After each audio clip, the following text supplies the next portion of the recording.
this. This professor is a 10th-rate con man as far as I'm concerned. And let me tell you something. I have a real PhD, a real earned PhD. Does that make me a great scholar? No. Does it make me greater than Einstein? No. But I'll tell you right now, I know scholarship from fraud. The guy is a faker from the top to the bottom. This guy got everywhere using race and using race baiting as far as I'm concerned.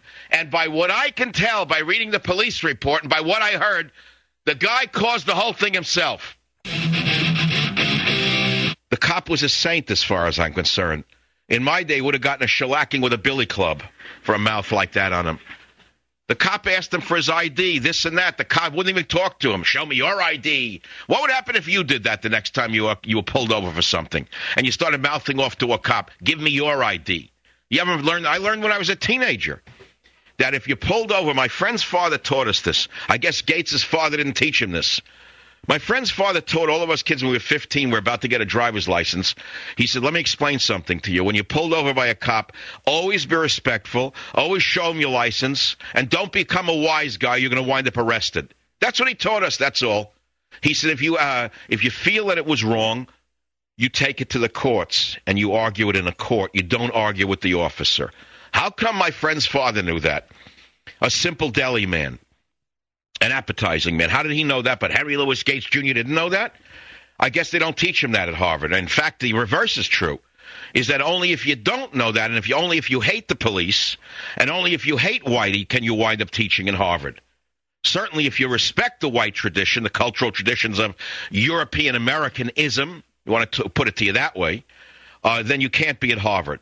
In fact, you can't teach at all. As you well know, because of affirmative action, anybody who comes from that tradition is automatically suspect. Certainly couldn't work in the Obama administration unless you could garner from some money. Then, of course, you'll accept it. If you have those biases and you can bring in bags of money one way or the other, all right, then they'll look the other way. Ralph in New York, WOR, go ahead, please. Dr. Savage, let me say this, why I believe the racial factor is involved in this whole thing, sir. It has something to do with the fact that I hear white people on TV talk about this has never happened to a white person, or this will never happen to a white person. That's why I believe the racial factor is involved in this. Wait, I don't understand. You think that a white has never been arrested for mouthing off to a cop? Racial profiling, as we define it in this country, or as it applies. Ralph, you just said whites could never be arrested this way. Isn't that what you just said, Ralph? No. Well, have you never watched the show Cops, where white cops arrest rowdy white people who are drunk or beating up their wife or mouthing off to the cop? Haven't you seen cops have to arrest them? I did show that the show that you mentioned, but not in. Well, usually it's white cops arresting white trash, but it has nothing to do with race. It has to do with an idiot who's acting up. In this case, Gates was an idiot acting up.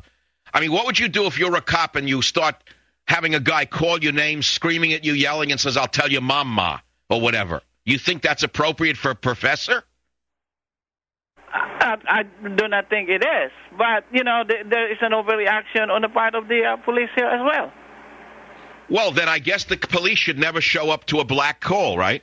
The next time a black calls 911, the cop should say, are you black or white? Because if you're black, we're not going. Because whatever we do, you're going to sue us. Would that be the appropriate response? Would not be that. Now, what would have happened if the woman had called that there's a break-in, and there was a break-in, and the police said, we're not going there because Gates is black, and he doesn't like white cops who are afraid of being arrested or falsely charged of racism? What would have happened then?